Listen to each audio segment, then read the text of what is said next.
Oh, oh yes, indeed. What a great day, and what a beautiful Monday morning it is from the nation's capital in Monrovia. What a pleasant way we'd like to welcome all of you folks to this very exciting edition of the nation's premier breakfast platform, the Freedom Morning Rise on Freedom 87.9. And so, yes, indeed.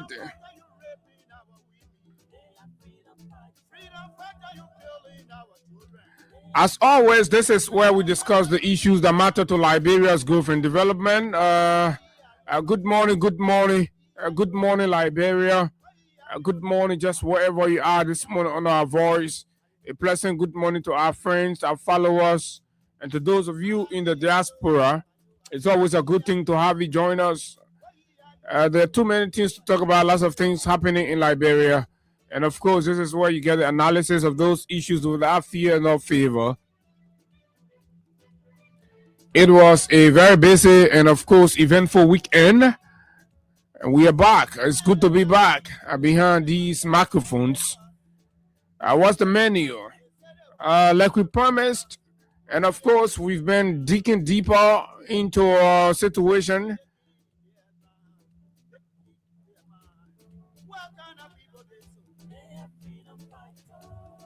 Into a situation happening there at the Liberia Airport Authority. And of course,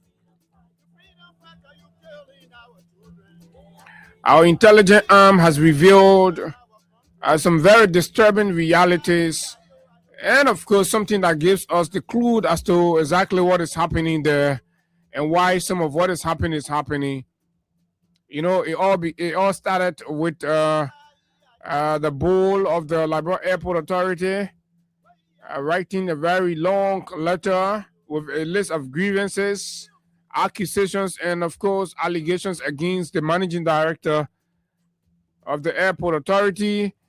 And of course, the managing director has since responded, but just before his response, he thought to take a leave of absence to allow himself concentrate on the investigation process, which was a good one. And of course, we held some discussions around that.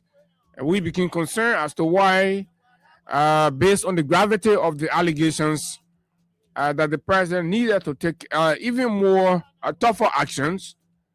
But again, a deeper review of exactly what is transpiring at the airport has begun showing some new realities, new signals and all that.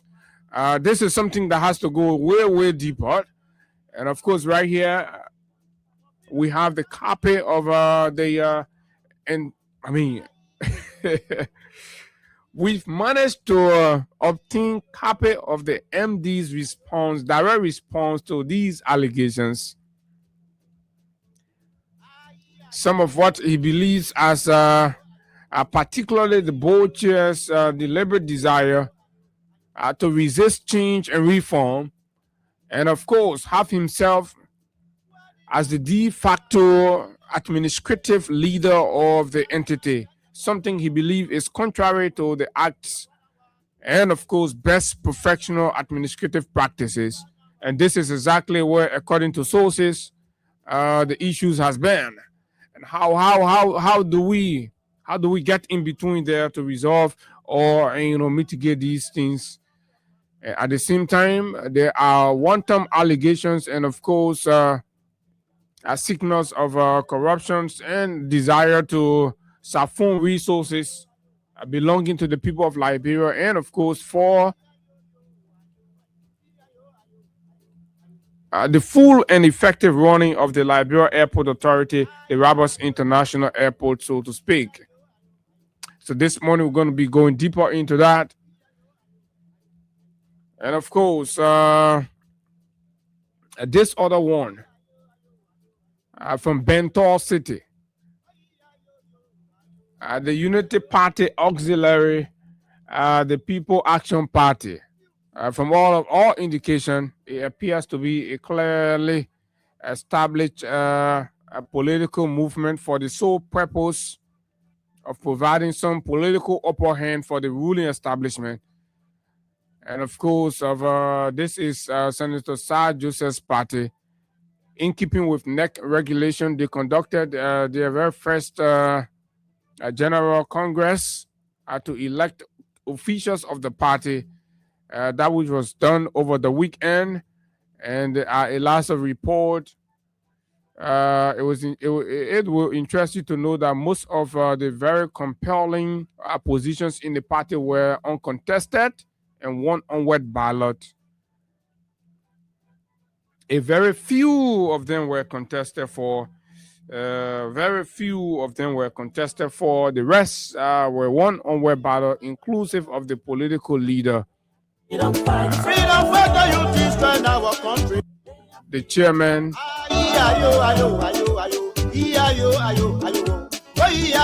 the assistant secretary general, the secretary general of the PAP, they all won onward ballot. A vast majority of the county chairpersons also won onward ballot. Signaling the lack of desire in most of the partisans to compete, or like some will call it, a stage managed convention in which the outcome were detected, and exactly what came out. Sir Joseph became the political leader as expected. Well, at least one will expect that there will be some level of democracy and, of course, competition. But that wasn't the case over the weekend with the PAP. Something I like to call the ruling party auxiliary, an establishment purposefully brought into existence to give some political upper hand and leverage to the ruling party. As the political leader of the PAP has time without number indicated that he is only a viable man. He is only a man who is supposed to contest for president when President Bouaka is not contesting. But once President Bouaka is contesting, it will take all the human beings from his PAP and dump them to President Bouaka's side. That is to tell you how serious this whole PAP thing is. So it is a temporary political party. Their purpose is hanging.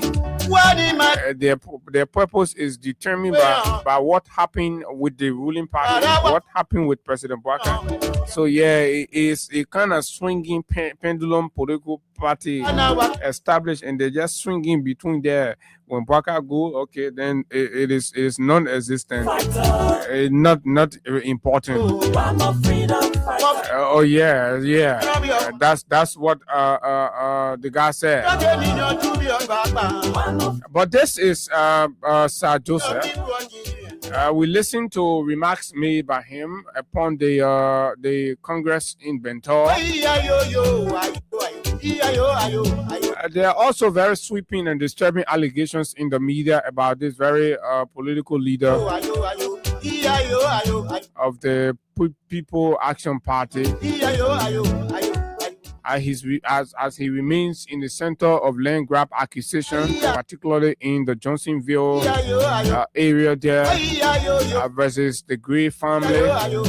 And we have all of the documentation here. It's important as we run over some of the activity of his political party. It will also be a perfect opportunity to remind him about going back to doing the right thing.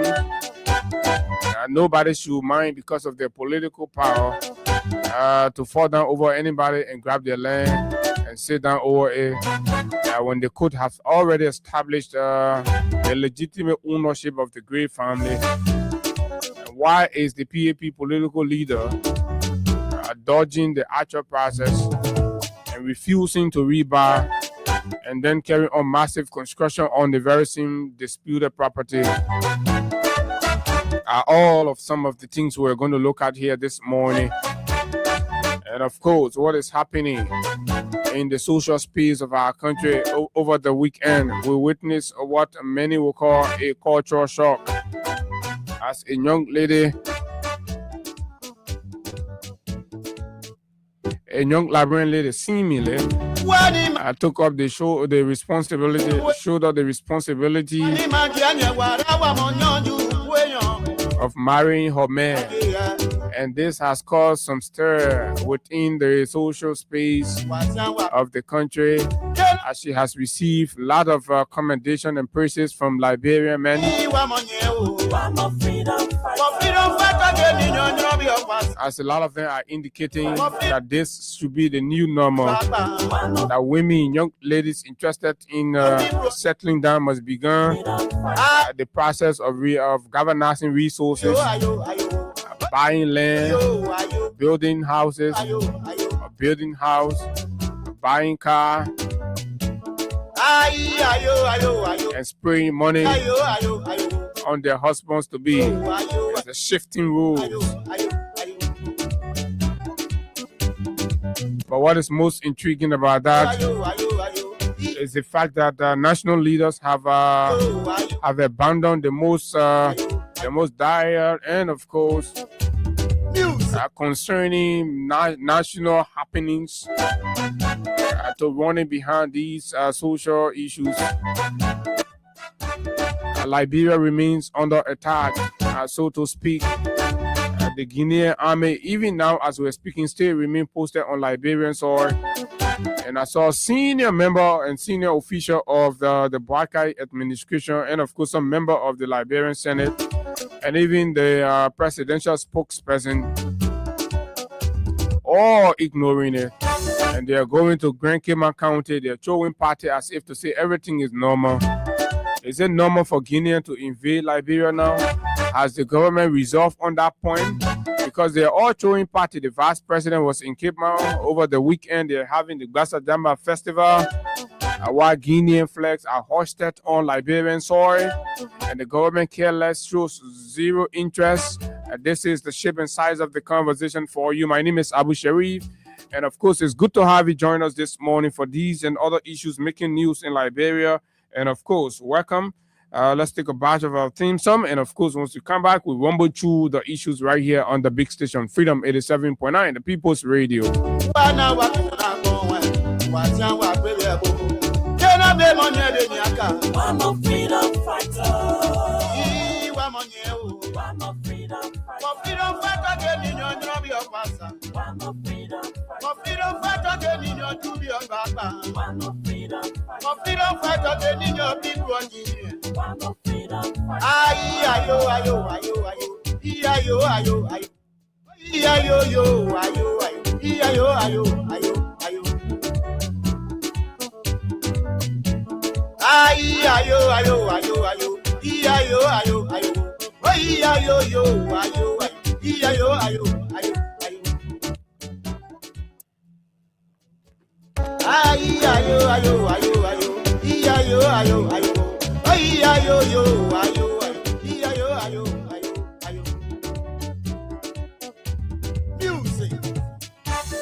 Because they don't want to talk to us.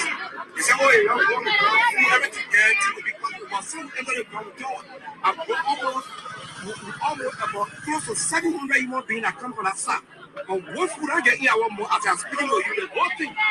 This is our shit that brought up. This is our food that brought up. Food said we bring our more water said we drink. The one will bring our own. What was the arrangement or how did he get here? I don't know. They sell, what did they promise you? No, they sell food on the ground. They sell food. Did you eat? On the ground. No. Did you drink? No. As a man, no. Some weekend there's money. We put anything in our mouth. Now the whole thing is 17. Nothing getting any money month. No food, we're not getting our mouth. So we trying to test. I just said I would thank you for the frustration that you gave us. That's all I get to say. So do you see the PAP as a 419 party? I look at the party. Well, my brother, 419, they carry so many ways. Oh my God, folks, welcome back. And I like the, but why should the journalist pull that 419 inside, right? Must you, right? The guy's already hungry. Do you see the PAP as a 419 party? I mean, what 419 means? I mean, an establishment meant to deceive, and without any genuine purpose, but the overriding objective is to just deceive and dominate people. So basically, that's what delegates of the PAP convention started describing the movement as, particularly when they went in the community, and start to recruit people on false promises, right? And I see my good friend Julius J made a post that for food business to become the order of the day, at a national political event like that means we have a lot of work to do. I will agree with you partly to an extent, and I also believe that it is also revealing of a reality that exists that many have been ignoring and pretending as if to say everything is okay. And especially for those we saw, right, vehemently advocating and projecting this very mission as a mission to redeem and ensure that some of what wearing existing in our country will happen. It is absolutely it is a shame on a part of them. But today, a lot of them who were the mujahideen of the rescue mission, right, are acting as if to say the concerns and complaints of our people, right, really don't matter. They're having regular times. They are going from parties to parties. They're making fun and mockery out of the people after bringing uselessness to them. That's exactly what they are doing, right? You see them, they are doing different things. They're on social media. They're using their social media to be writing nonsense and ignoring the emergencies in the country. The hardship. You will not hear them talk about the gap price. You will not hear them talk about the issues that are confronting our people with transportation, cabmen, and passengers are fighting and quarreling daily. The police brutality. You wouldn't hear them speaking to it, but they are leaders. The shame and disgrace at the border, you wouldn't hear them saying anything, but go on their social media handles. Senior government officials, senators, people who you expect, right, to be asking the hard question, checkmating. And one such person is Senator Amara Kone. I am extremely disappointed. And of course, I'm going to call him after the show. I'm extremely disappointed that in the height of everything that's happening now, it has to be a moment where leaders of his caliber, right, will be most likely making mockery out of the people, since they have a 9 years job and we don't have. They have a guaranteed salary. We don't have. They have a guaranteed welfare, transportation allowance, scratch card allowance, core, right, fuel allowance, and everything we don't have. So it's okay. No problem with what's going on in the country. Guinea can come and hoist their flag any part of Liberia they want to, right? The citizens could be out of their home. They can be out of their home for months. Right? 13 villages have emptied, right? And then you have lawmakers. What real actions, what hard questions have they asked? Zero. What they do, they sit on social media. If the men are posting issue about training in gym, as if to say that normal thing we're going through. This is the height of abandonment and neglect. What is the truth that we can say? But tomorrow, when it's election time, the very same people will come to be the moral voices to tell the country where to go, what to do. When they lead you into mess, and then you give them a job assurance and all that, then they start to ignore and, of course, downplay the most hurting realities on the ground. Because all they care, right, was to remove Mr. Weah. That's all. For them, that is like what only problem. You can go to bed without hunger. Listen to this grown-up man and about 70 of his peers, right? Simply telling you that the reason they were recruited to go and attend a political party rally because they were a show of food, say a lot of food will be there, a lot of water will be there, enjoyment will be there. So that is to tell you that man and the host of them are sitting in abject hunger, and that to be assured that food will be somewhere, they are willing to go there to take away and take it for their family. Isn't that the reality? That is the fight.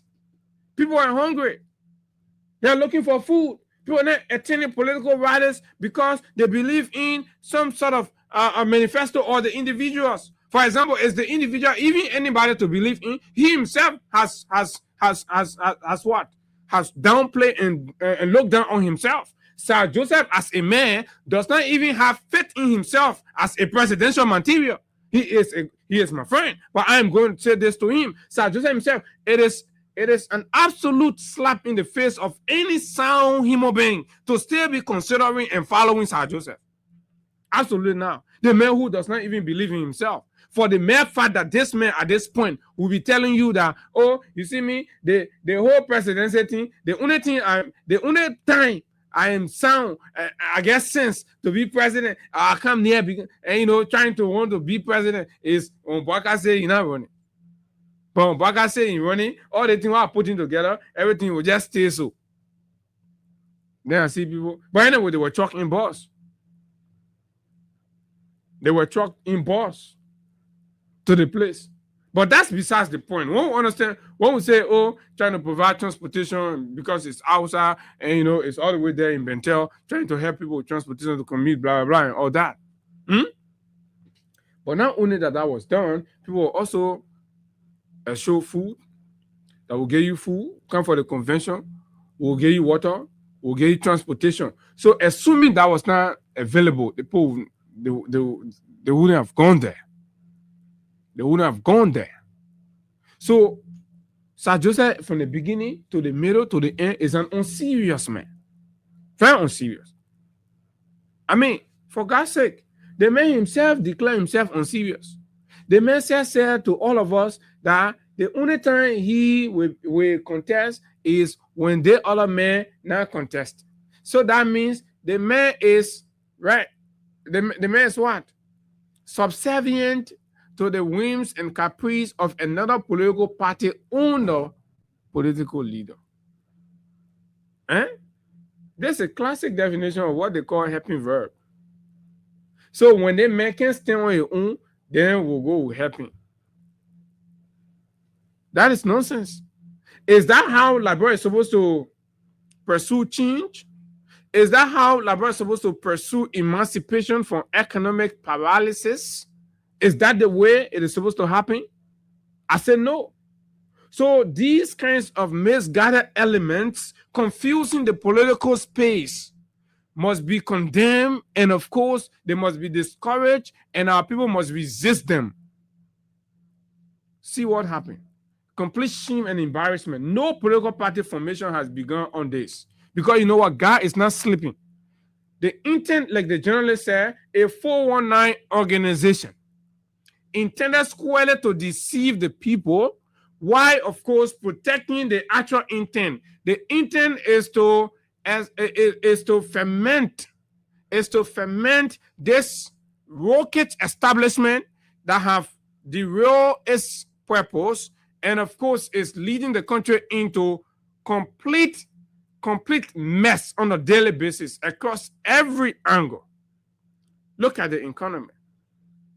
Imagine the height of irresponsibility on the part of the Ministry of Finance and Development Planning on a guy who has been hyped to be some sort of a financial messiah in Liberia, Gaffwan, right? A liar, a guy who lies for a living, a blatant, terrible, disgraced liar, right?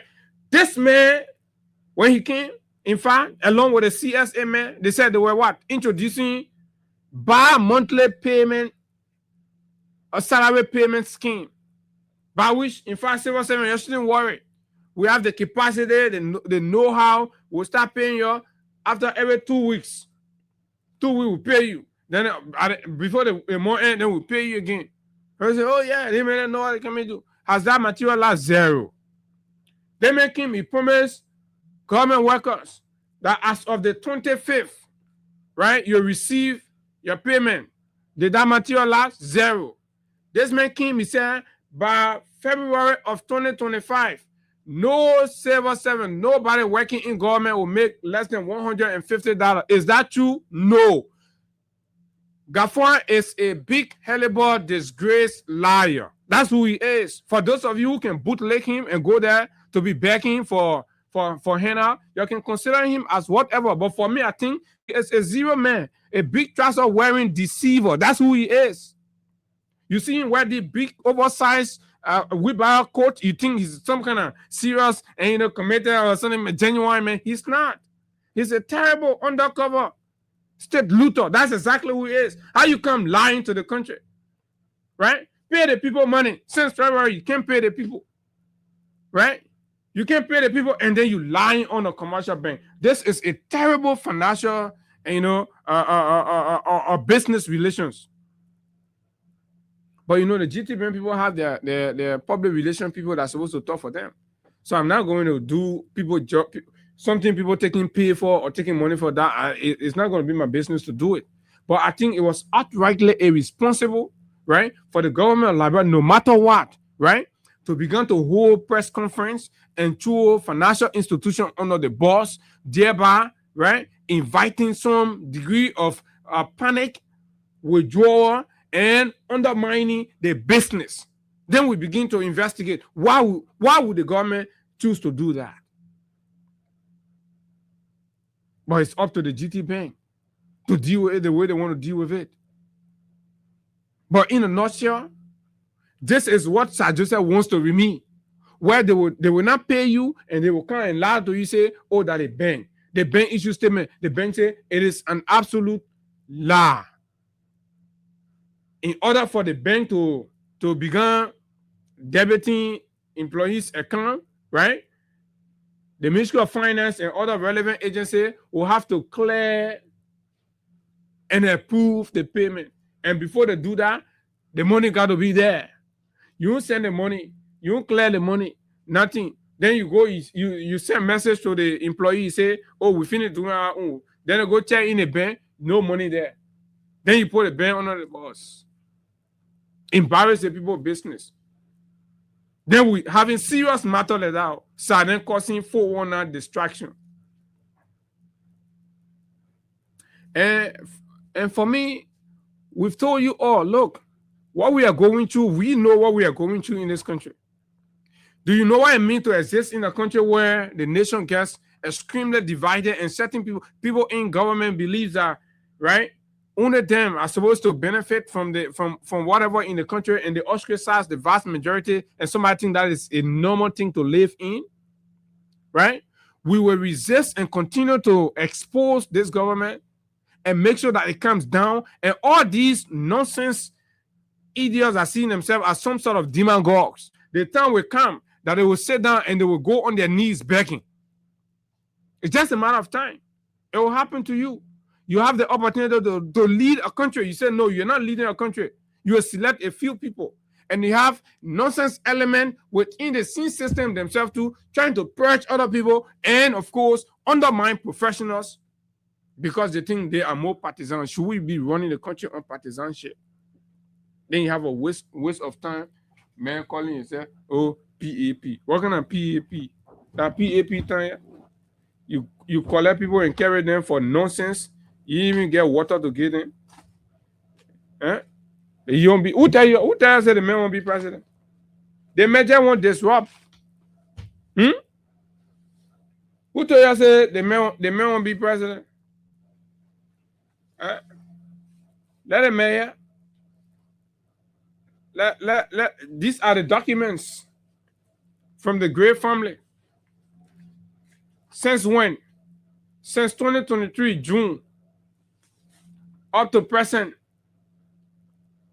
right? And of course, the eviction order was issued in April 19, 2024. But by this time, right, the PAP political leader have already pledged allegiance. These are some of the reasons he pledged allegiance to the Joseph Boakai regime and even established a political party, because they have built on people's land. They don't want to leave it. So they want to be closer to power all the time while the poor people are crying out. Here is it. This is the court's communication to the Police Inspector General Gregory Coleman to do what? To go and effect this eviction of Sir Joseph and others from a land that does not belong to them, from a land that they have not. But guess what? This is the same property that Sir is building vocational school on to use to in campaign. What is that? Here is the court. The court ruling. Has Sir go and build a gigantic multi-million-dollar structure on the land that does not belong to him, that he has not duly and legally paid for. We have the people here, and I've been calling him since he has refused to pick the call. Right? So why is Sir refusing? It was a 9-man jury that ruled in favor of the Gray family on the Johnsonville Nimba United Community land that Sir Joseph has his I know polytechnic or what kind of technic, a PAP school. This is absolutely unacceptable. Leaders are supposed to be fair, right? When you have this man, they've gone through everything they can. They have spent every resources they have because they do not have power. And of course, the president of the Republic of Liberia is aiding and abetting Sir in these illegal pursuits, providing the necessary covers. Because if the court has instructed the police to go ahead and effect the eviction of Sir and other people, and most of the guys who are holding on to this place, they are holding on to it because of the assurances that Sir has given them. Because mind you, Legray and the other explained to us, and the last time they appeared here, right? Sir was the one who, based on his position as senator of the county, who intervened and halted and delayed the eviction on the first time. And ever since he did that, he has never reached out. Even families that are willing to go and negotiate and renegotiate with the Gray family are now reluctant to do so because of some degree of assurance that Sir has given them. So can we find the best of the best in our country to be leaders, exploiters, and people who are stepping on us and abusing our rights, taking our properties, should be the ones?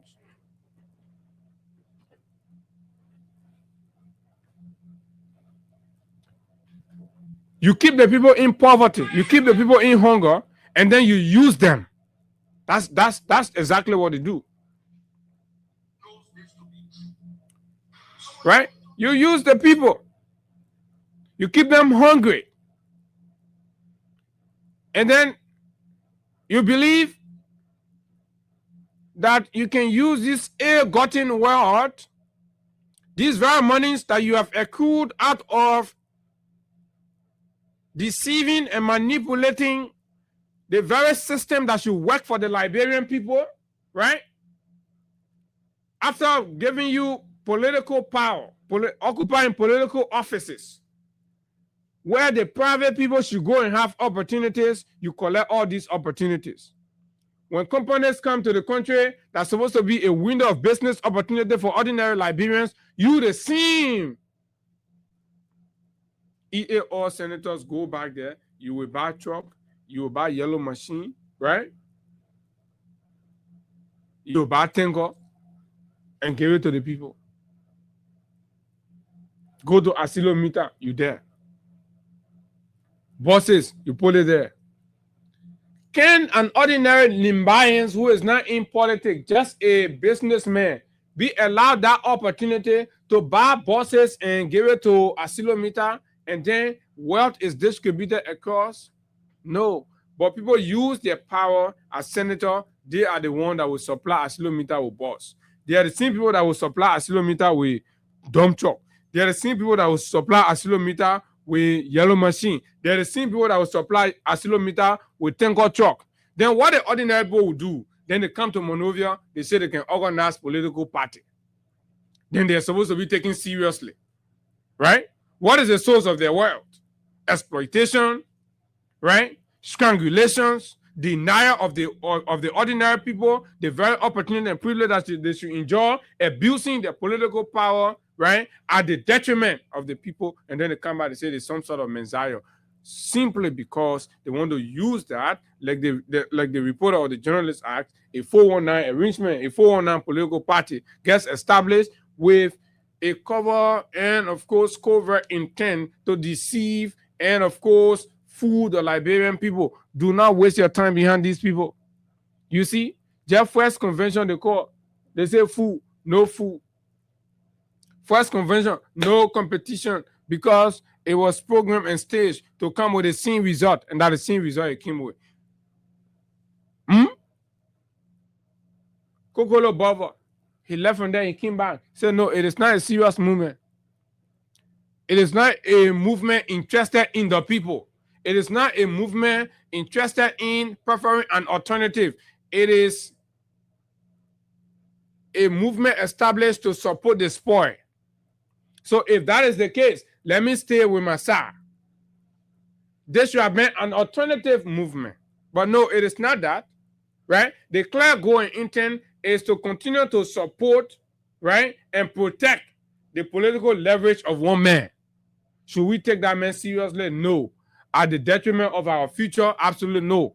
So Sam must be rejected, and Sam must open an apology for collecting our people and taking them on force and 419 premises without food. It may look funny to you, but it's serious.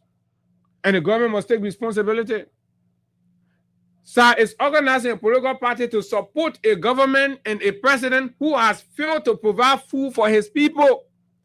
To the extent his people are hungry and they attend his own political party and they're crying that they did not get food from there. So you see how the argument is defeated on arrival right there. You want to support, right, a system that has failed in providing the bare minimum feeding for its people. But let's hear your reaction. What are these? Are these all calculated distraction? Should we be carried away, fellow Liberians? Right? What do you think about Sir Joseph forming a political party in the midst of the challenges and issues that we have? How effectively is Sir even using his oversight as a senator? When is the last critical issue in the country that you heard Sir voice on? Which one? Is it a demolition? Is it in 2024 when flooding was taking over? Right? Is it sometime in the end of 2024 to 2025 when fire disaster was sweeping across the country? Where have you heard Sir speaking? Have you heard Sir on the killings in Kinjor? What prepares Sir for anything near presidency or organizing a political movement? How effectively has Sir utilized his role, right, as a senator of Montserrado County? When? Where? Right? All the disaster that has happened in the county, right? The constraints that the people continue to talk about. Even the blind people that were complaining, right? Has ever used his office as senator of Montserrado to invite, right? To invite the Commission on People Living with Disability to seek and to intervene? Sir doesn't, because when he do that, he'll be critical on the government, and he does not want to be critical on the government. Let's hear you. Sir, is a challenge to you. What about the demolition exercise? What have Sir ever done about that? Where? School fees, transportation, the APRC increasing prices, the LTM usurping the function of the Ministry of Transport. Where is Sir Joseph? But today, Sir T, he forming PAP, he won't be president. What do you think? This is your country. You got to speak to the people because they take us to be fool. They take you to be fool. You, the electors, they take you to be fool. And that's why after you get in 9 years, they make mockery out of you. They take you to be unserious. You're in the street in the sun. You're raising concerns while they're in gym. They're doing Facebook memes.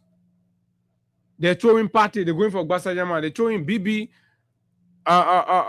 birthday parties. When the land in Foya is being invaded. 0776 104 104 086 500 104 plus 231 86 500 104 are the numbers to call at 9 o'clock. Of course, we go and have our main conversation. But let's hear your thought on these. What is the GT Bank and the Ministry of Finance? Who can we hold responsible in that whole GT Bank salary delay? The Ministry of Finance, who should civil servants hold responsible? Do you think the response from the Ministry of Finance make any sense? I do not believe so. How do you take away your responsibility and throw it on a private bank when you are the one who's supposed to be paying the people? The government, you said you were better than, never did that. They took responsibility for everything that was happening under their watch. But today, you don't want to take responsibility because you're so very useless. 0776 104 104 086 500 104 plus 231 86 500 104 are the numbers to call. And let's hear you. Good morning. Good morning. Good morning, sir. Go ahead. You're live. What's your name? This is Chief Moses White calling you from Ralph Highway resident. Mm-hmm. And the advisor for you relying for responsible governance. Go ahead. Also say a project to make sure that the 14 additional operation of district be canceled. Okay, let me give you my point. On this topic. You see, my brother, in Liberia, people was zero. All those guys, Sir Joseph, Thomas Fala, and the rest, and the speaker, and the rest of the guys that went to Lofa to pay for oil. Like when people start telling them, the more we can look at it, that the more we eat that money, that the more we put their property. If a leave of you must work on it. We'll put all of you out in 2049. All of them will go say that. Because the people not see what they feel. But the people say they're holding together. That why they forming party to make sure that they remain there. Yeah, that's true. But you know what? They say they get it all being said. 2029, my brother, beginning 2027, 2028, moving forward, will be very aggressive. And then no violence and no protest. They will see us. They will tell them that we got sense. They are not the only person that's supposed to be represented. They all senator. Those are fools. You use or then you don't work on the side. Or they just sad and as soon as you are not going to say that said they are not come to that senses. Then they're making four out of the Liberian people. Who are these people? Good morning. Morning. What kind of nonsense here? The country under attack. Then Vice President showing party, right? Then Sir Joseph calling people and getting them food. Let's hear you. Go ahead. Go ahead, my friend.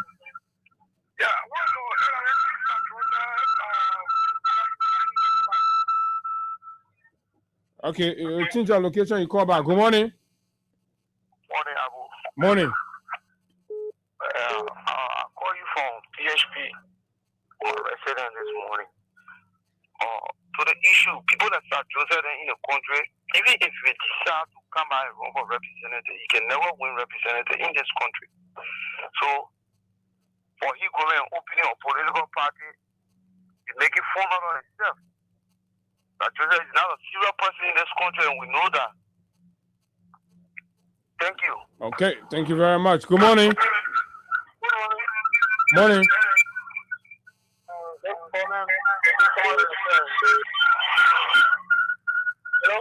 Morning, you're live. You got to move away from your monitor.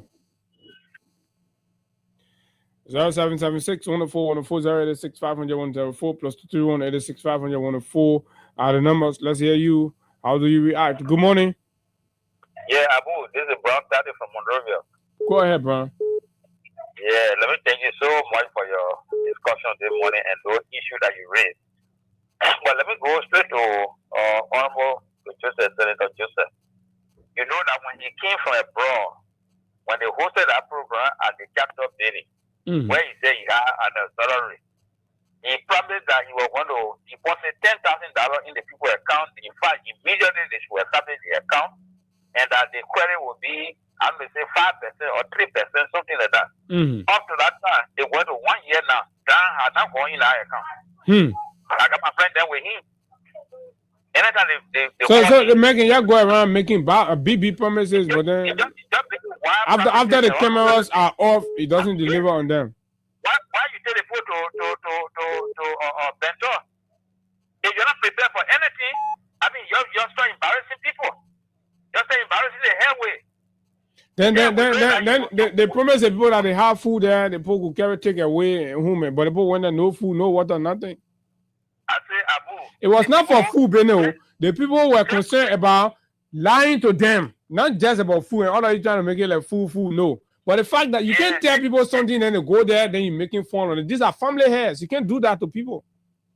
And the message from America said, you even know what to do. America, where you can, or land of milk and honey. That's where you come from. You can't follow 400 men. How are you talking? I follow that whole program.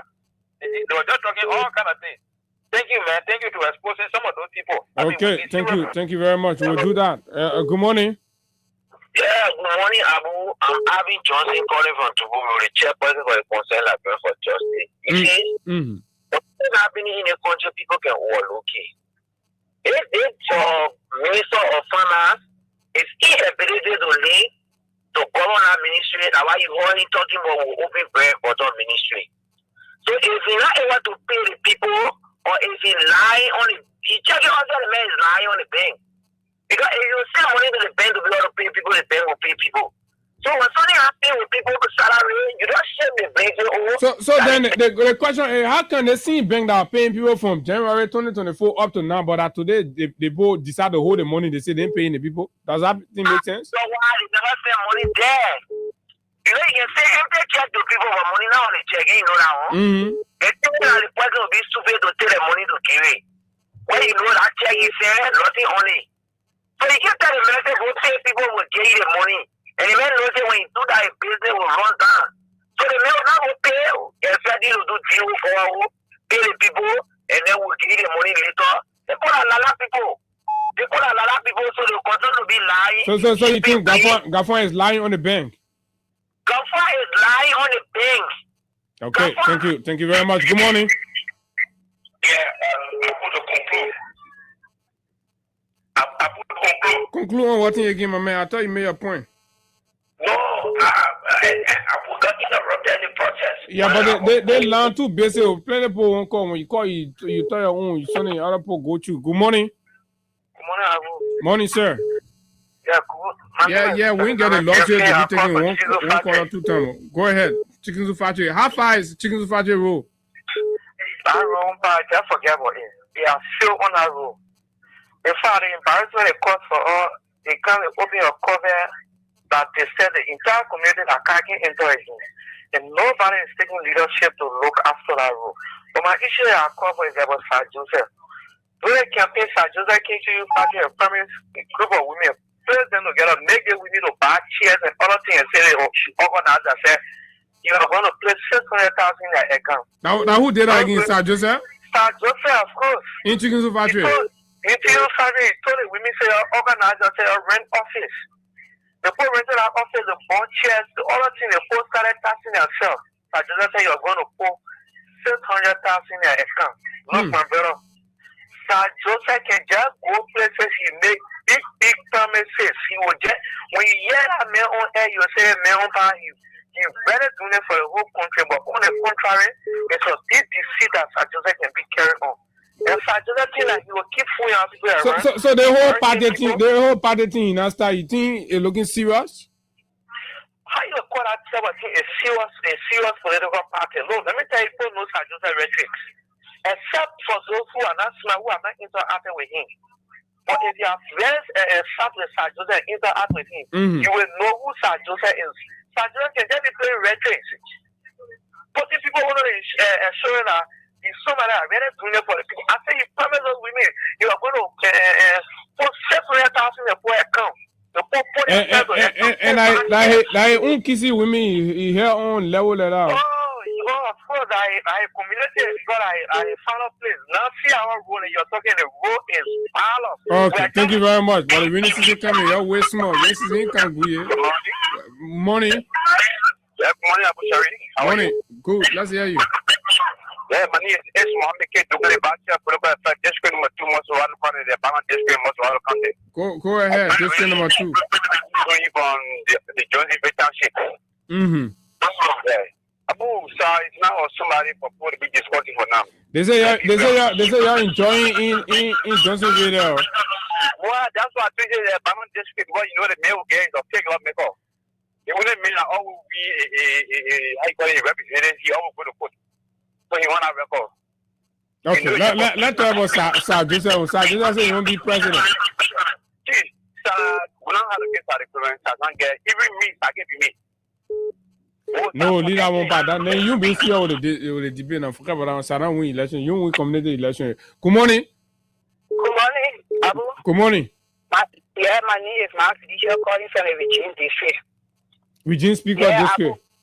Virginia Speaker District. Okay, the Billboard Speaker. The Billboard Speaker. Yeah, Abu, my daughter is in St. Joseph School. They told the children they were going on trip. Oh, the food there. So even the student, or they can be fooling the student, or as soon as much. The students, as I'm speaking, my daughter in St. Joseph School. Yeah, but then sir, we got to call Saturday morning. They think you're getting too much. She came. She said we're going on trip. St. Joseph carrying on the school carrying on trip. They're sending up buses to go. We'll have dinner. We'll have lunch. Everything that how they told the children. And the children left. They went. That Saturday, I know Saturday or Friday they went. When they went, the children were there. My daughter called me. Oh, mommy, they told we had no food since we came. No food. The student you can hear at the back. No water, no food. The food we all just dash. Oh yeah, we said no. What we here for? We just passing around hungry. Yeah. She started calling all the children at the back. They started calling. So that means you are not surprised when you hear the delegate saying that no food, no water, because you already had the experience with your children in school. Exactly. So they get she started. So that means Sunday should be beyond the no food, no water being associated with Sir Joseph, a program now. Yeah, organized for carrying no food, no water. Something we got to do. Some kind of spiritual investigation. Yeah. Anything possible. Hello, good morning. Yeah, good morning to Freedom FM family and good morning to you there, Abu Shari, the little staff also AF commanders. When we are discussing politicians or serious-minded people in our country, nonetheless, Sir Joseph. Because me, I don't talk about Sir Joseph. No, but the men are senator now. I will not discuss them. The men are senator. Listen, for Tony, who says we have made him a representative up to now, nothing they may have done to the people. We not putting him in because of humanitarian exercise he did 2014 labor. That's all. Yeah, but that's something there too. What the men do now? And you say humanitarian exercise. That just one aspect. When you have left that position as a humanitarian to come to the disco of politics, we were not even classified because it's a jack. It has no impact on me in our House of Senate. It has no impact in our House of Representatives. You expect we want the common lawmaker. It's not us that. Okay, thank you very much. No food, no water, political party on the spotlight. Let's hear you. Good morning. What do you think? Good morning. Okay. Abu here. Yes, sir. Abu, I say. Okay, let's hear you. Okay, this is Sally Adibagre calling you from Guapolu County, sir. Guapolu County. Yes, sir. Go ahead. You know what's going on in the country? It's a bad thing. Okay. Sir Joseph, even when Sir Joseph contest tomorrow, all the Kisi people will let him vote for him.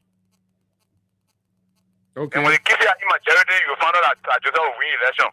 And when we win election, the majority will suffer it. So we are asking the electoral people to forget about those kind of vote. Don't say because you kiss me, I will vote for you. Vote for somebody that will benefit you and benefit your children and lay your foundation. So those are the things that stop us. Okay, thank you very much. Fair enough. But they say, oh, your Bible post say, all your problems solved because you're saying talking, you're being on Facebook, acting normal, doing all kind of things. So that means you don't get no issue. Our problem not solved. We are facing problem yet. Now we are speaking to you. Pachigo will be hosting meeting with the citizens today. Pachigo are not doing the right thing for us. The MTA that the road and some with the Bronx government, they are not even But all your two senators in Moria, they chilling, they doing regular thing, and they're going to gym, they having party, then nothing, they're not talking for you. They say you get everything you want. The other senator, they call he allowed all during the campaign down. In my time, he came here, he could have a mosque, demolished, he said he was going to build that mosque. By the time he got in power, he had never come back here even to tell us. But the man said the government doing everything for you now. They get your carbon water, current there, everybody, all the children going to school, no problem there again. So because of the picture they put in on tomorrow. Forget about the carbon water. If you ever propose to say the carbon water, even not active. I tell you. So flamboyancy. So they abandon you. They abandon us. I'm not gonna I'm surprised at him because he really came here. He did a lot of talking here. One of the things that damaging the country that talking. I'm not gonna win vote there with talking. When you win the vote, he said that if money when you win the election. Okay, that one there, like your own setting there, you gotta look at it. Good morning. To feel like, yeah, go ahead. Let's hear you. Okay, all European people they are not good. They can lie. No, I want you to generalize it. Let's deal with the individual. No, let's deal with the individual. It can't be everybody. We can't do that. Okay, let's look at Sir Joseph. That's Sir Joseph now work for all that he will know about. Who know about all the Lofen people. Sir Joseph know that you want behind Baka with power. We want part two is only another party. So they have a four year to follow, but to get to tomorrow. They're the people putting up there. Two one for another party as senator. There are no coming in as senator, as president, and you can look at a position. When you do the first thing when you're senator, when you do first for the country you represent, for the whole country. Okay. There's people down there, hungry, crying, and they want to be president. So let's forget about that, man. Okay, thank you very much, folks. We're about to conclude on this segment, but let's just chip in the Solomba situation because this is what the government wants, and that's why you see they're throwing all kind of directionary things out there so that people get taken away from this Solomba thing. And we believe until the government can clearly tell us that they have ceded the Solomba land to Guinea, we still believe there is good reason for Liberians to keep pushing for the land, to keep asking the hard questions and keep ensuring that our communities are restored. Our people are restored to their homes and their farmland and all of that. But from the look of things and what we're seeing within the leadership bracket of the country, it seems as though leadership is now really paying attention to the concerns there, right? It has been three to 4 weeks now since Guinea soldier people captured, so to speak, right? The Solomba borderland and take up the deployment over there. And our government gave us lots of different assurances that they were going to mitigate the matter. And the president spoke that the movements along the borders were part of drawdown exercises. And it has been 3 to 4 weeks. We're seeing no drawdown or, if you may, withdrawal of the Guineans. They stay there while Liberians are comfortably, Liberian security and border patrol officers are comfortably pushed further in to the Liberian side of it. So in the midst of all of that, to validate further that the government has actually reached a conclusion on this matter, but refusing to clearly tell the country what is it. We keep seeing senior officials of the government in the midst of this having parties as if to say this is normal period. So if if the country is faced with urgency, and then you do not see certain degree of emergency on the faces and attitude of leaders, then what does that say to you, right? It says a lot. Now, it starts with the vice president in Ganta. In the midst of the border crisis, the vice president organized a gargantuan birthday celebration in Ganta City. Even though the aftermath of that party, politically, it did not occur too well for him, because he was let down and abandoned by hardcore elements and senior officials of the government from the Unity Party angle. Oh, okay, that is news for you. Let me just give you a gist of that. And the vice president celebration in Ganta was boycotted by hierarchies of the Unity Party, right? There are a lot of political reasons behind that, which we will tell you in subsequently. But of course, that did not go well with the vice president. And rumor has it that this is because among hardcore Unity partisans, they believe the vice president is building himself up for what elements in the cycle believe to be an inevitable takeover from Joseph Boakai, believing that possibilities and chances are that Mr. Boakai may not even end up to 2023, and that when he shall have taken over, he will get rid of all of the Unity Party people. So the guys are building a serious block against him. And this guy, Gaffon, is the chief architect of that, to the point where Gaffon is recommending for the dismissal of some Nimbayans, senior Nimbayans in the Ministry of Finance. Oh, okay, you're hearing this for the first time. Gaffon is orchestrating, if he has not, right? If he has not done already, he is preparing for the to recommend to the president to remove the deputy finance minister for fiscal, right? I call it Myers. In fact, they do not even see eye to eye. He bypasses the man, and the man too didn't get time for him. He's dealing with, I think, the deputy or whatever. So it's like that. The relationship is terrible. So the Nimba fragment within the ministry don't work in cohort with the minister proper, and the minister proper has designed a Lofa block. So there's a Lofa or Unity Party block versus a Nimba and the MDR block within the Ministry of Finance.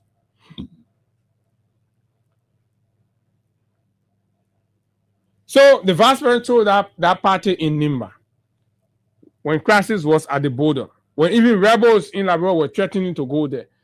This thing here has created a serious situation for our country.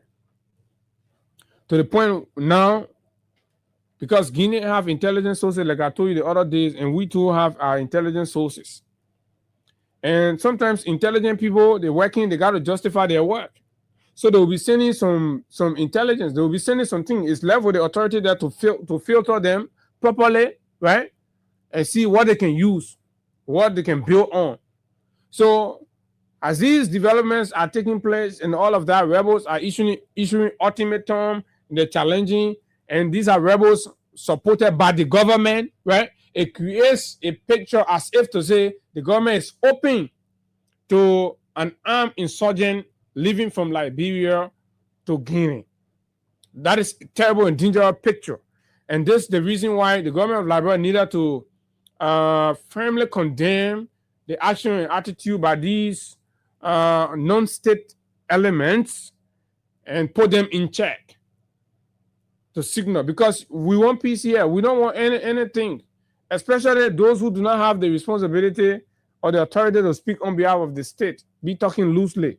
You can have your sentiment, you can talk about your feelings and all that in any way that is unofficial. But when you start to go publicly, and of course, with the media and the international media picking up on what you're saying, is terrible and it's dangerous for our country. It puts us on a high security alert. That's what it does. Imagine for the reckless attitude of rescue soldiers, rescue militias, the reckless utterances of these rescue militias in our country go on high security alert.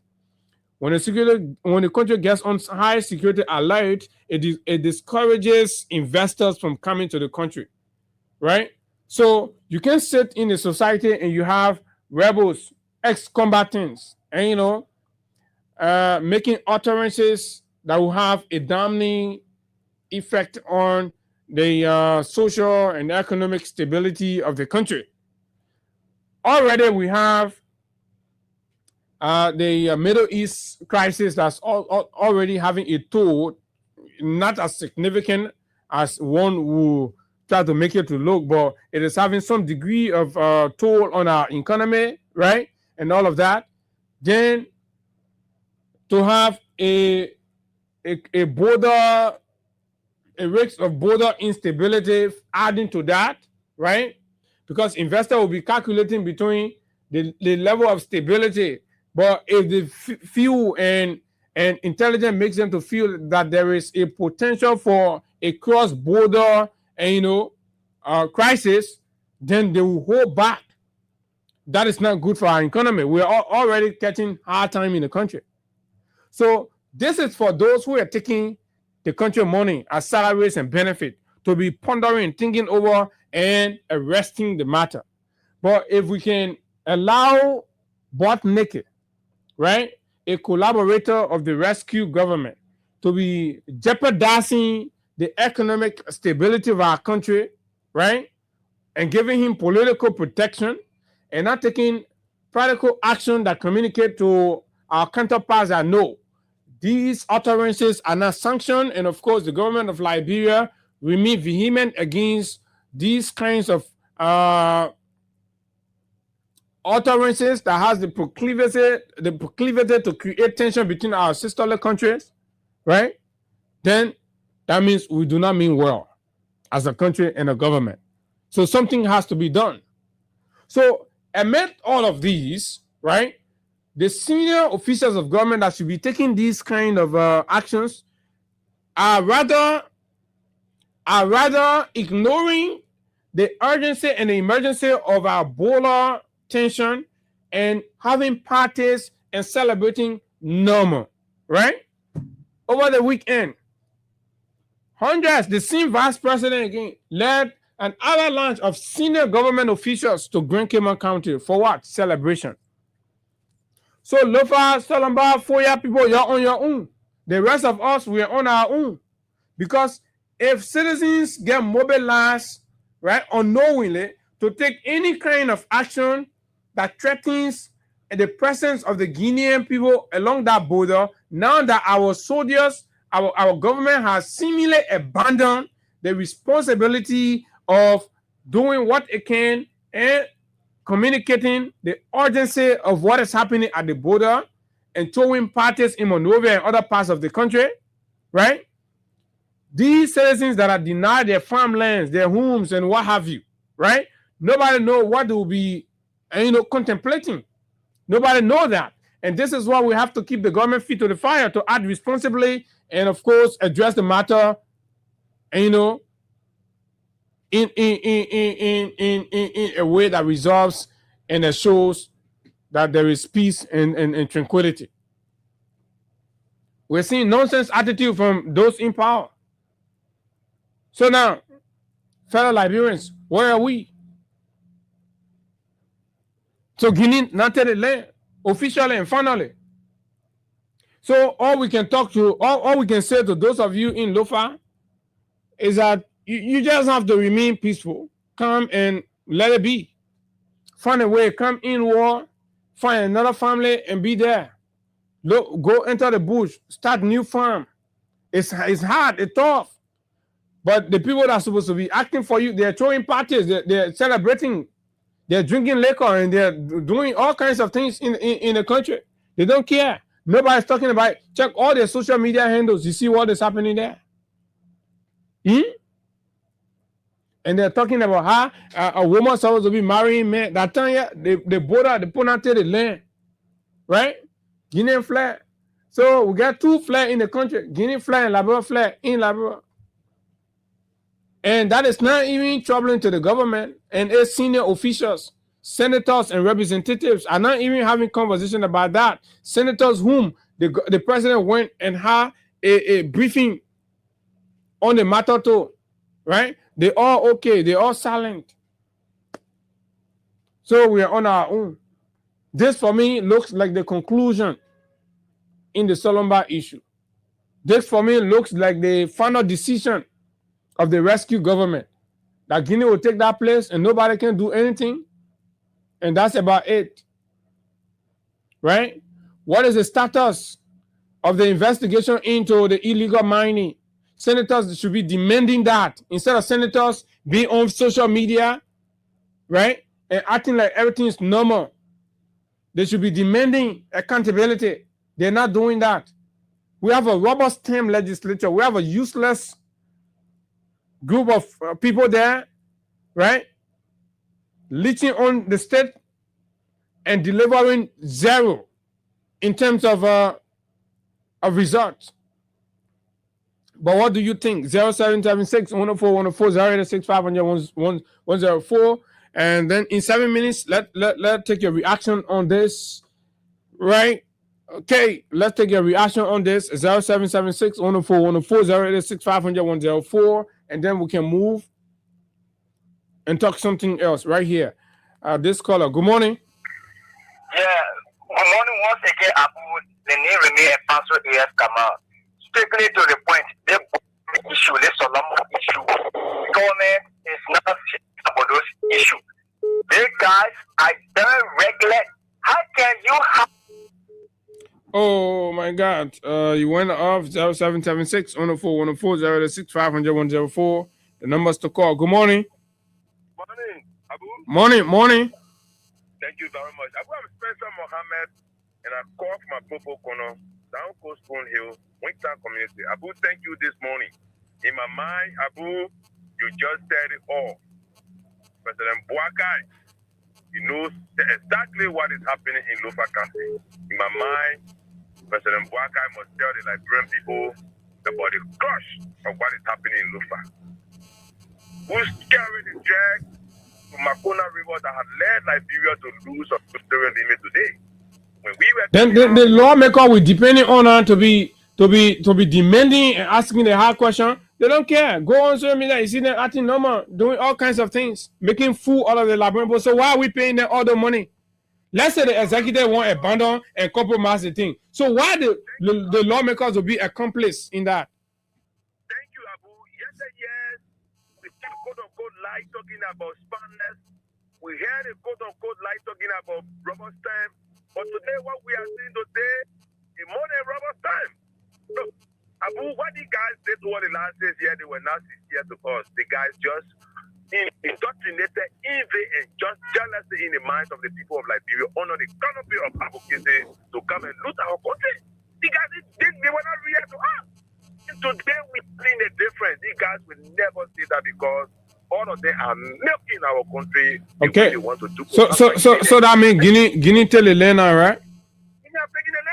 Okay, thank you very much. That was 776 104 104 0865 104 are the numbers to call. With all the parties that senior government officials are showing and things are going on in the country, it means finally everybody should take their half on the land. Take the land. Good morning.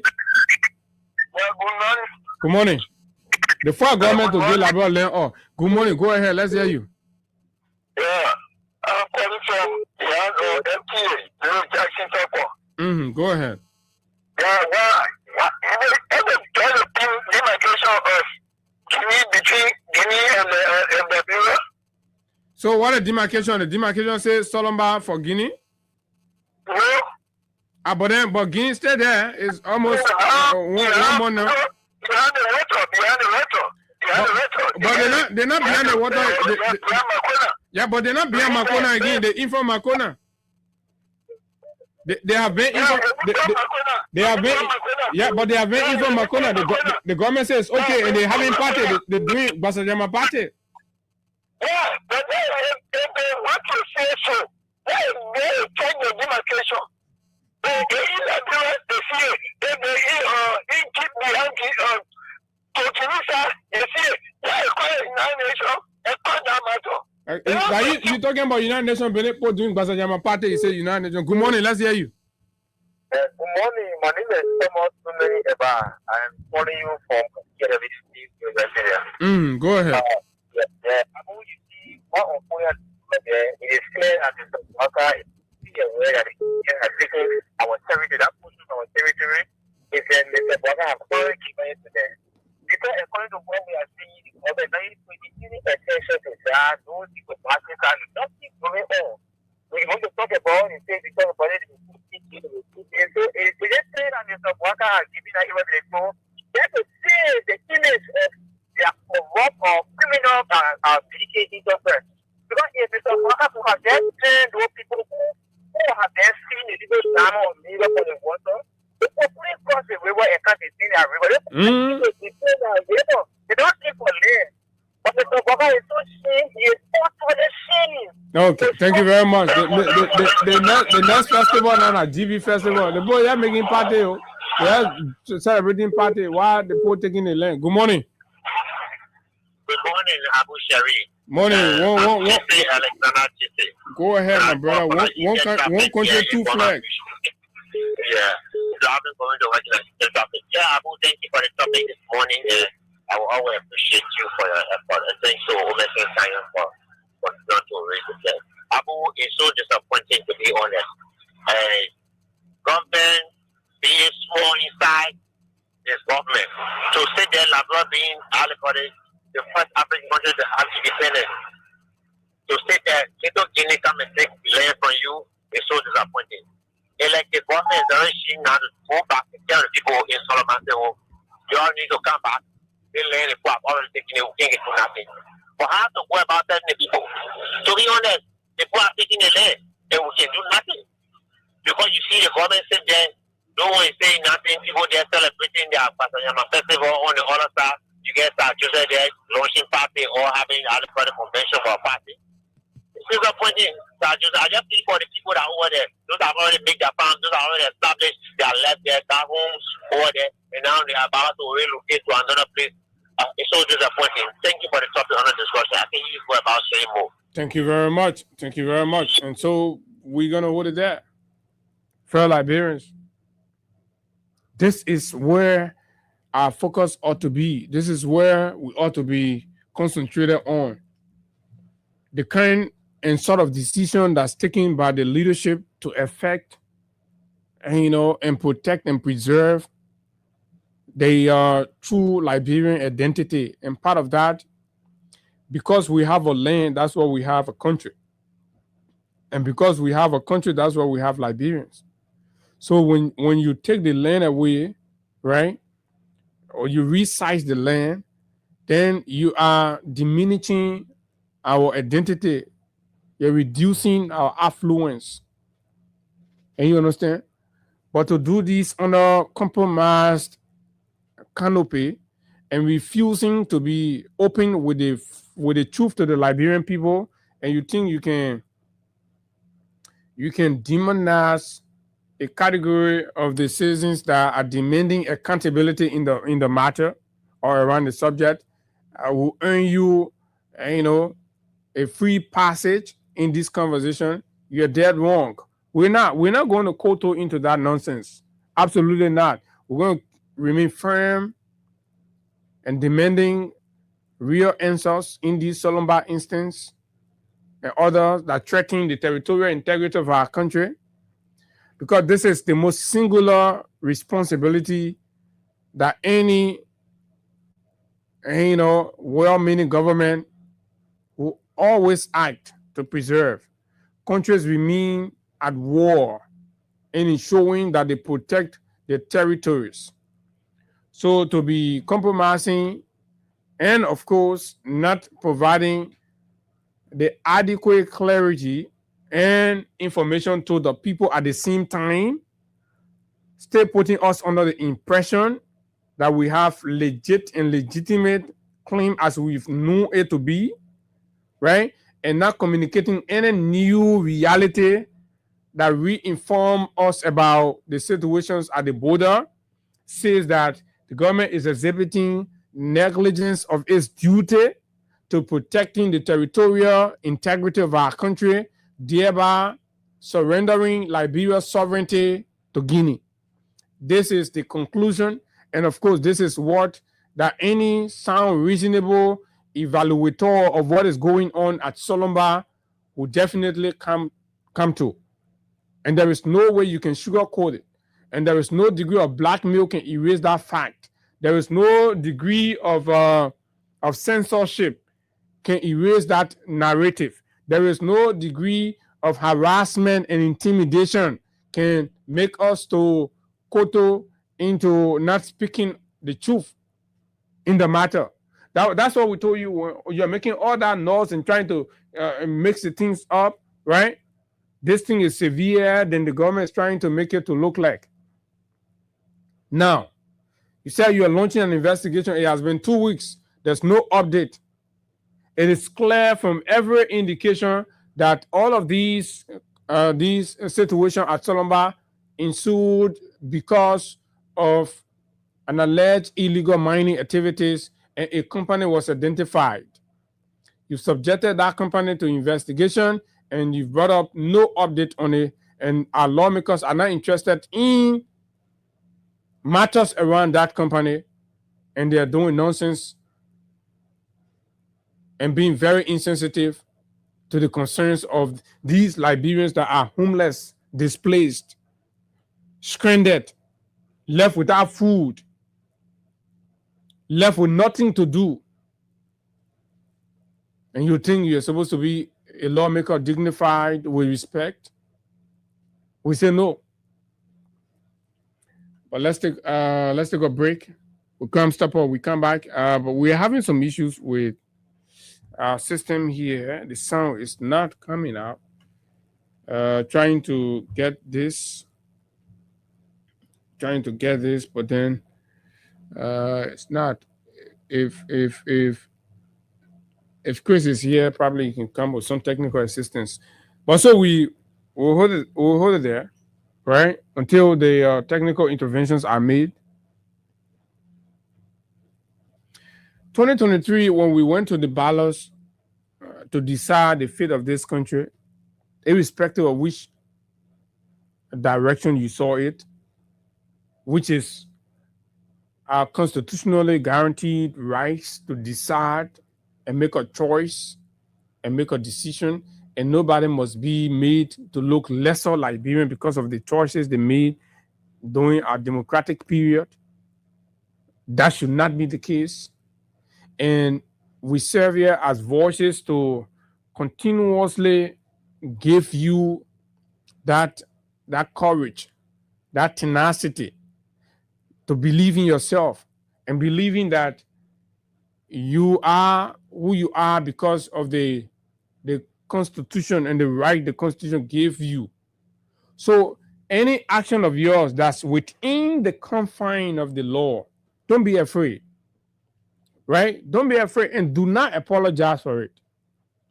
Any actions and attitude or actions or activities of yours that's within the confines of the Liberian laws, do not apologize to anybody, because that person who you're trying to apologize to hold no superior authority or rights over you. Absolutely not. Right? They enjoy privileges, but those privileges does not make them more Liberian than you are. In fact, if they are rational enough, they should even be serving you. That's what they should be doing. As leaders, they are they are people who are supposed to be serving you. Right? They are your servant. That's why they should call themselves servant leaders. Right? We're not in the age of monarchy. That's not a monarchical arrangement or establishment. Right? This is a democratic governance space. And you understand? And the laws are developed or designed for and on behalf of the people to meet the desires of the people.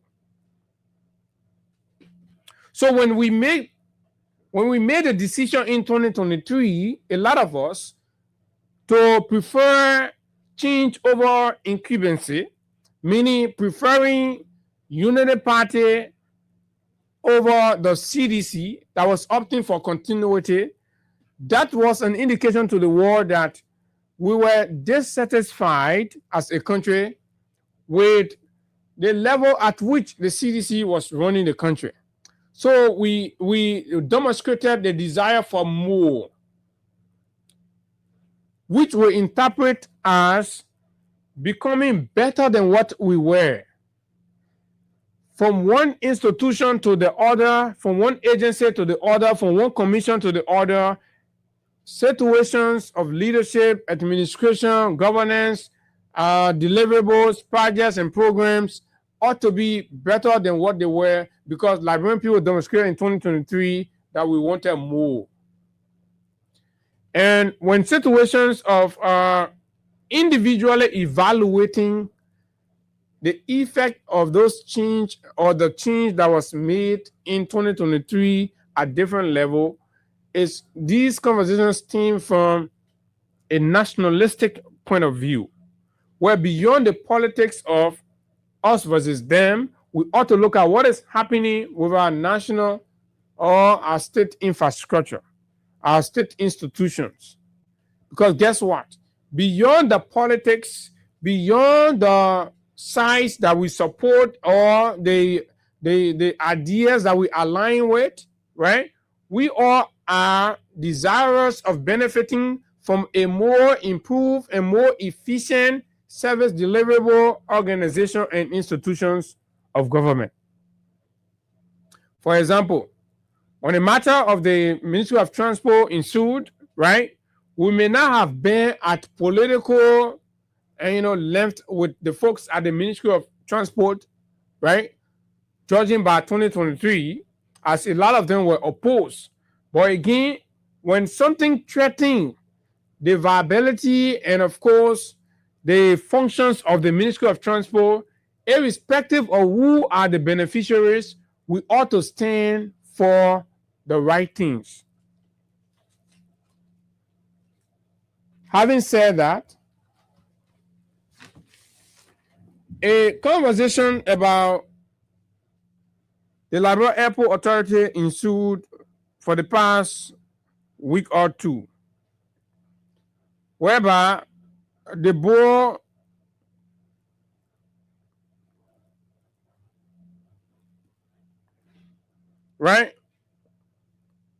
the LAA board issued or wrote a communication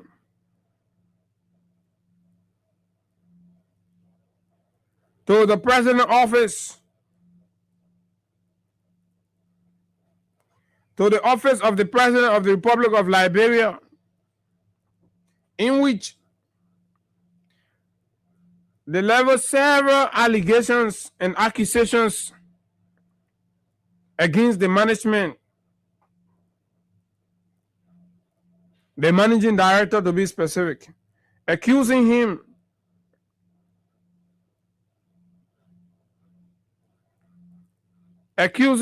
in a what? In a 16-count resolution. Is it 16 or how many? Right? Making several allegations, leveling several allegations against the management. And that became concerning because we did not want, like our previous, after 2023, that we'll have an airport that becomes worse than what it was previously, where allegations of mass looting will be going on. Right? Among some of the allegations that were leveled had to do with a renovation contract that was awarded to a company named Global Group of Companies as the prime contractor at a cost of $64,000 per unit for basic work such as roofing, painting, and minor bathroom and kitchen repairs. So according to the board chair, the board chair complained the MD to the president that money was whooping. Say he did his own evaluation from expert. The expert say all that thing the people won't do for 64,000, it could be done for $10,000. Because mind you now, we've all not seen physically, right? The units are supposed to be renovated. And how they're supposed to be renovated too. Taking into consideration the different material costs and all of that. He said $10,000. So indicating to the president that the management of the LAA were intending to steal $54,000 on each unit, assuming it was 5 units, 10 units, 15 units, so $54,000. You know, it sounds very big. It sounds very alarming. So we became concerned. Why would anybody want to do that? According to concerns raised by the board, the LAA board. And the chairman of the board is one Mr. Jean Martin. He's a Unity Party guy. And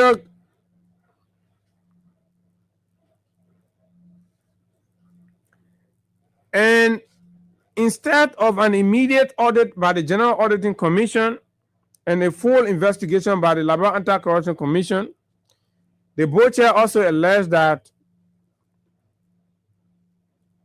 because the MD does not want audit to happen in all of that, so he quietly granted and asked the president for a leave of absence. And referred to the Ministry of Justice, an institution directly under the control of the executive. So we became interested. We went in. Tell me what is going on. The whole rescue team, what is their client thing? We don't even understand. Yeah, for them. We only understand because no way any group of pros will sit and say 54 million benefit, 54 million, and, you know, and inflating costs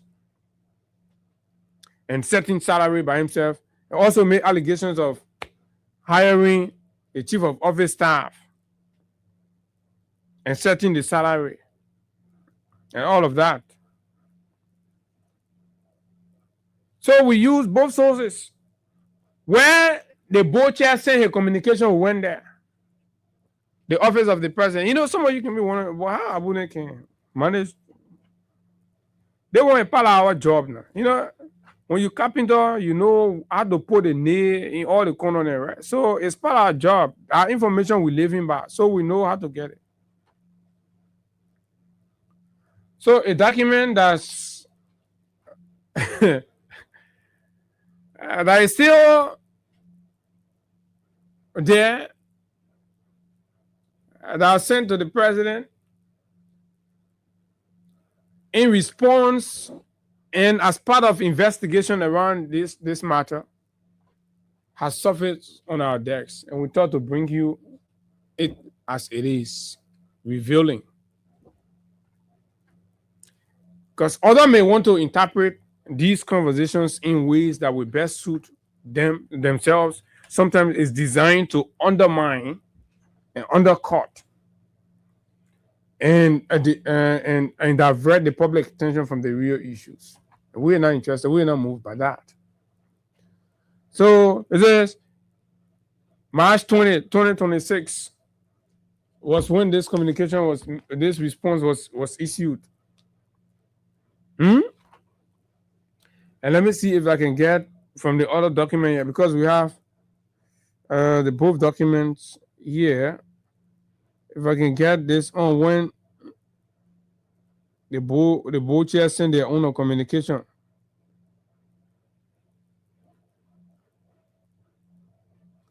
Okay. Okay. I'll try to get that. His Excellency Joseph Nima Boaka, Senior President, Republic of Liberia, reference response to concerns from LAA Board of Director Chairperson Honorable Jean Martin regarding LAA's MD Ernest Hodges' performance inefficiency. And for the record, I do not even know any of these individuals. But the allegations were so alarming and overwhelming. The 4,000, you know what I mean? What I said, people who say they came for change, then somebody taking $4,000 for something that 10,000 can do. Somebody chopping 54,000 and you count it across a different unit. No. So the cover letter is here. But I just wanted us to go straight into the responses. But let's run you through quickly. Say, I present my compliment and I am writing in response to the recent letter submitted by the chairperson of the Labrador Airport Authority to your esteemed office, which contains a series of allegations against my leadership as managing director. I wish to categorically refute these claims, which I believe are to be inaccurate, misleading, and malicious in nature. So he wrote his boss, the both of them boss, to tell him that, Chief, everything that Jan Martin sent to you are inaccurate, fallacious, misleading, and of course, maliciously intended to undermine whatever work we are doing at the airport. It is important to note that these criticisms stem from a small faction within the board of directors whose members have repeatedly demonstrated an interest in assuming senior leadership roles beyond their remit. You get the point?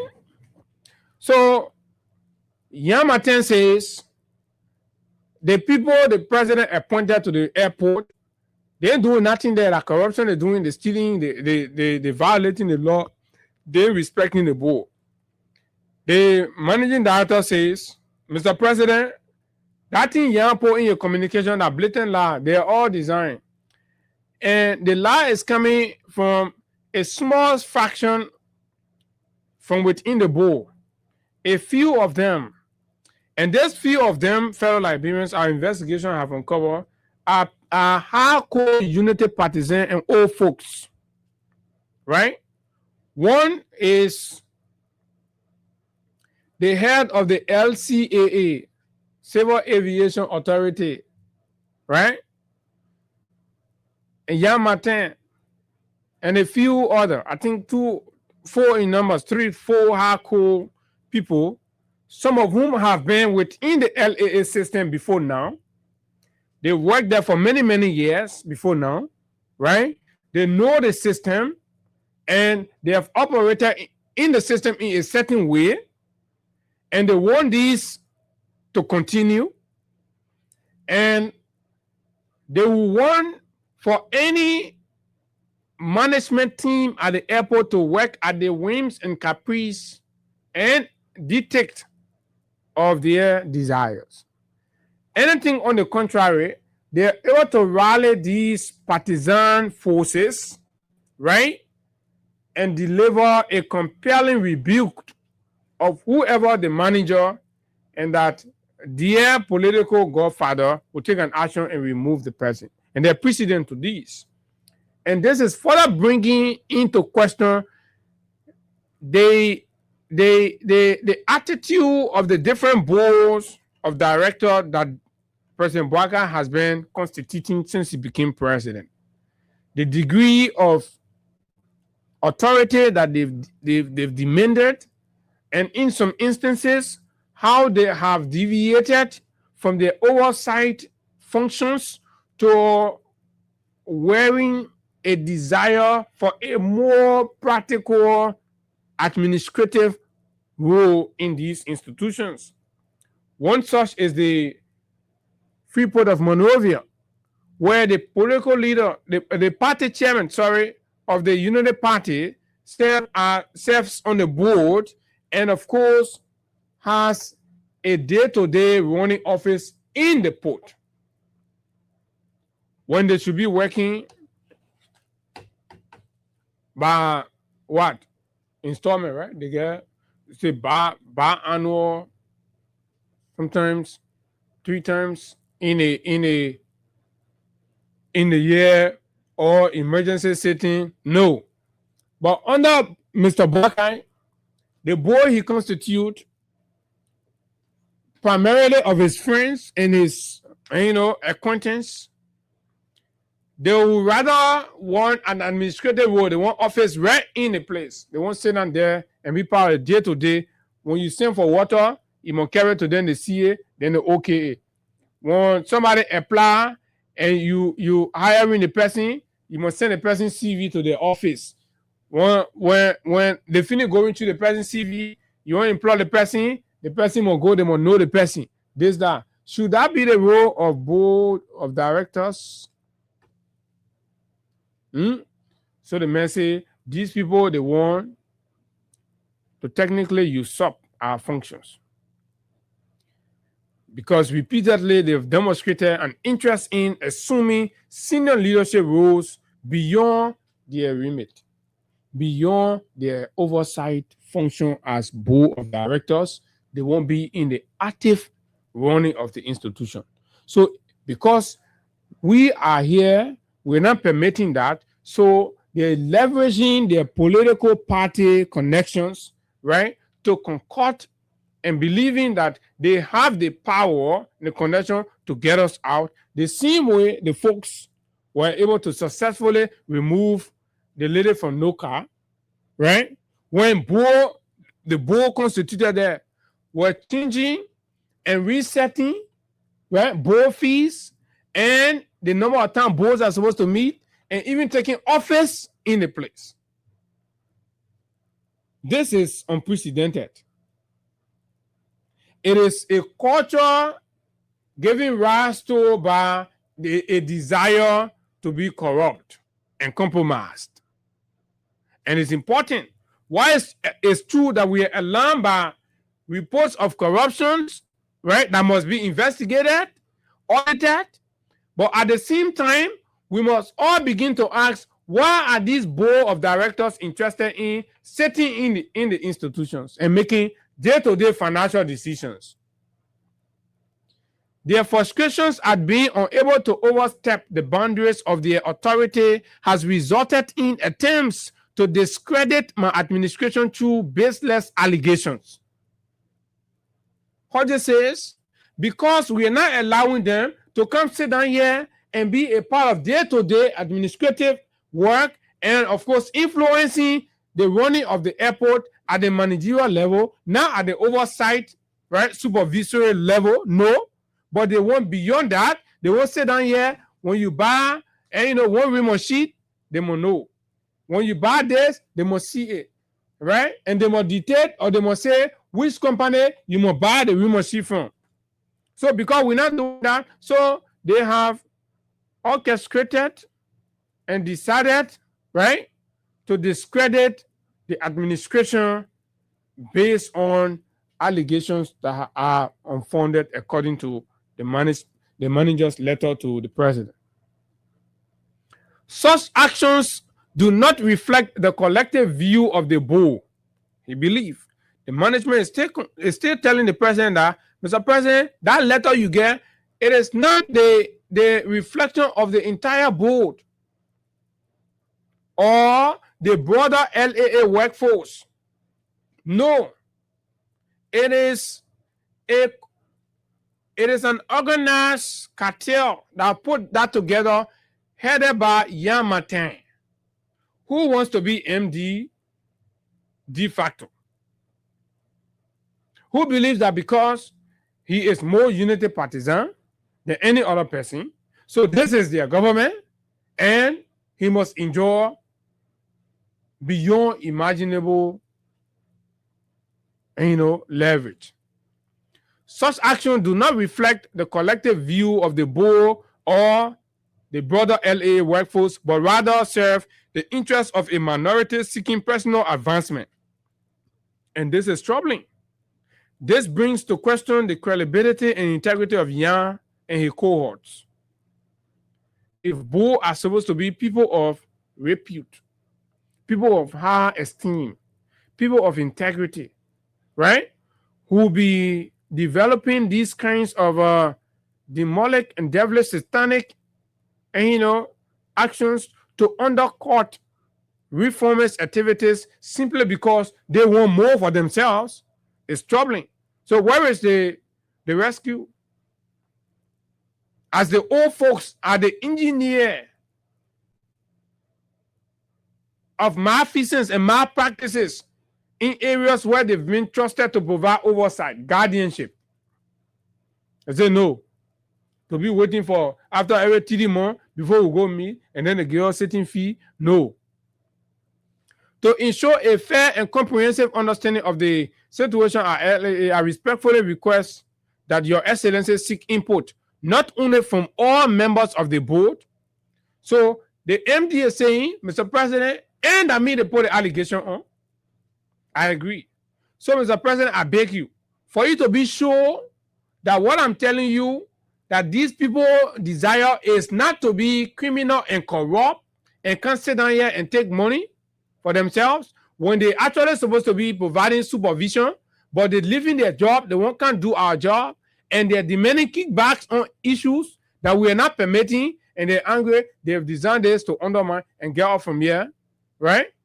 Please, in your attempt to seek information, Mr. President, you should seek input not only from the members and, select member of the board, but get all the other board members to come and testify to you on these counts.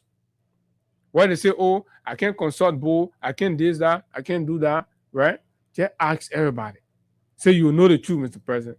The letter is before the president, has been before the president sent the 20th of March. Right? And not only there, even you should go as far as representative samples of LAA employees. Talk to even employees to indicate to you that these allegations are frivolous, Mr. President. I am willing that you talk to the layman, and what you will gather from these should constitute your final decision. Right? Should constitute your final decision, Mr. President. Now, let's come to the point by point. What Yan Martin said, or what the president versus what the response the MD has submitted. And you understand? So can one response of the MD to can one where Yan accused or alleges unlawful actions when Yan Martin alleges unlawful actions and poor management practices. So he says on can one where he say our management here is unlawful, we are taking unlawful actions and poorly managing. Mr. President, on the first day in office, the unilateral dismissal of senior leadership at the Liberia Airport Authority was carried out based on suspicions of financial impropriety and allegations of involvement in financial cartel at the LAA. So the MD said the reason why on the first day he entered that place, he decided to dismiss or rotate people was because of information he got about some of those elements' involvement in a cartel of financial impropriety and whooping allegations of involvement in financial misdealing. Without the requisite board approval, according to this man, according to Yana, he said, without the requisite board approval or supporting evidence, the previous leaders and the newly appointed managing director team are reportedly receiving double compensation, resulting in increased payroll expense. They may say the management dismissed the people without board approval, and they inflated people's salaries without board approval. So the man came, listen to Hodges' response to that allegations. Hodges says, I write to formally address count one of the allegation presented by chairpersons of the Liberia Airport Authority, I categorically affirm that no senior leaders at the LAA were dismissed due to suspicion of financial impropriety or alleged involvement in any financial cartel. So the man tell the presidency that that narrative was concocted and is untrue. So he came to provide the actual picture. He said on November 19, 2025, certain senior leaders in critical roles were reassigned. He said what we did, we reassigned people. We did not dismiss or remove people, right? We reassigned, not remove, to preserve essential records and facilitate an impartial forensic audit. So we reassign people to preserve so that people will not take information leveraging the authority. So because an audit was coming, we reassign people, shift people around, and then I have the audit report here also. I have the audit report from the General Auditing Commission, right? There's the audit report. So that's how people were reassigned. But Yan and his cohorts did not like that. So they framed that to me outright arbitrary dismissals. So this reshuffle was necessary to ensure the integrity of the LAA financial procurement and human resource documentation and was conducted in response to concerns about the potential compromise of key leaders in finance, procurement, and human resource. So because they had intelligence that people are compromised, so what they could do to allow the other report to be done, right, was to reassign people. So you're not in your comfort zone anymore where you maybe take information or refuse to give certain information, you're reassigned. So just dismantle the whole thing. Then the audit go ahead. At this time, there have been no prior interaction with the board regarding these concerns, which prompted urgent action to safeguard organizational interest. A subsequent board meeting was convened on November 28, 2025, where the reshuffle was duly discussed. So, according to Hodges, part of their issue to safeguard the integrity of the audit, they did the reshuffle, right? Because if you are going to tell the board, say, because they already have the intelligence, to tell the board, say, oh, we want you to approve the decision, we want to. So management decided in their wisdom to carry out the reshuffle. So on the 28th, when they met, they presented that action that was taken to seek the board deliberation, and the board deliberated on the matter, on the necessity and timing of the reassignments, and formally, according to the MD, on the 28th, the board meeting on the 28th, right? The board formally approved the action that was taken on the 19th of November 2025.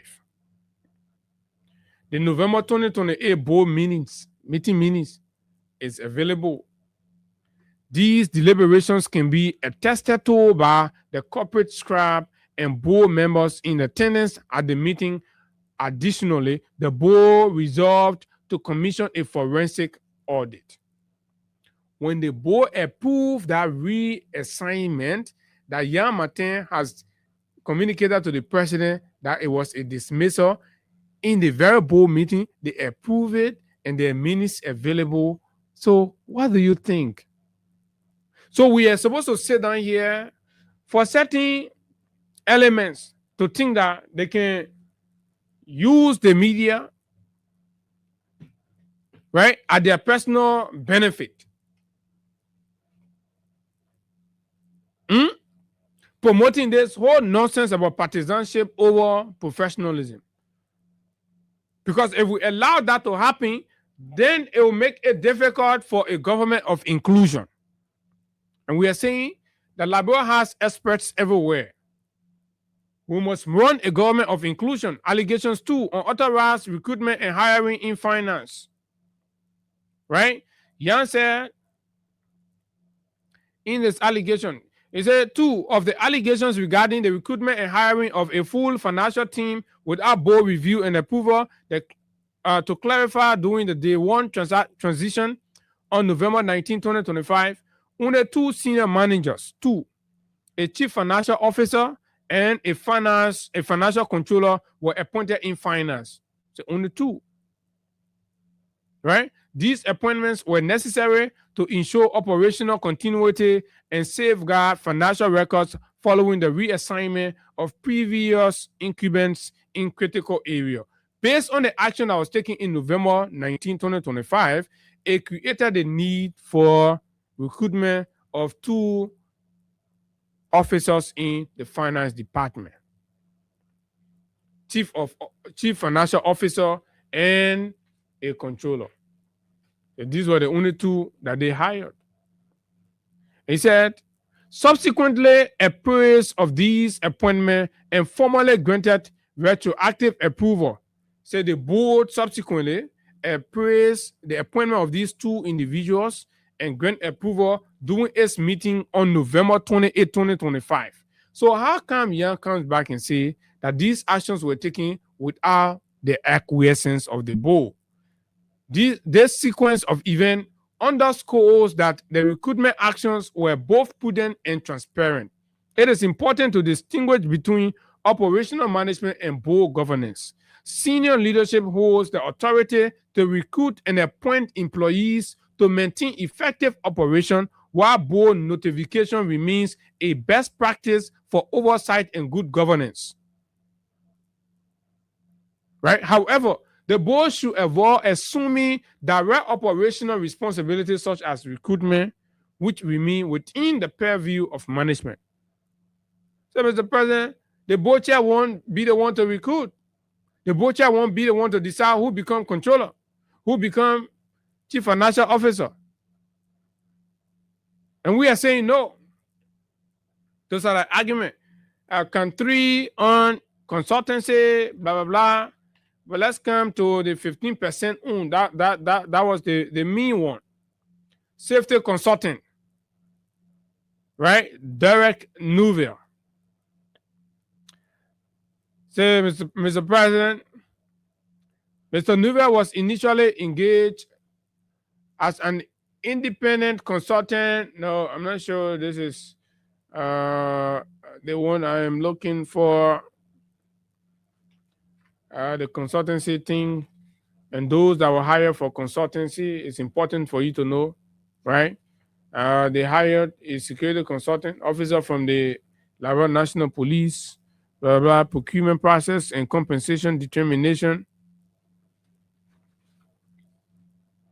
4, allegation number 4, unilateral creation of chief of staff outside of approved organogram and unilateral determination of US 5K monthly compensation, blah, blah. The management responded to say that that is precedent. It has been the case there. So we need to talk to PASS. Okay. So Interkent, that is the most important one. And that is the one that also draw a lot of attention. Wherein the board chairman said that the manager was demanding 15% from a foreign company before paying. The manager was demanding 15% before paying the people money, which was a terrible action. People carry out work, and that for the government about to pay them, then you say now as manager, you say before you approve, that company must pay 15%. They must guarantee you 15% in kickback. So the board chair raised that. And we all felt it was concerning. But now the MD says, no. Hodges says to the president, Your Excellency, with reference to Can 5 of the chairperson's letter addressed to you, I wish to categorically address the allegations concerning Interkent's contractor fees and purported requests for kickbacks. As manager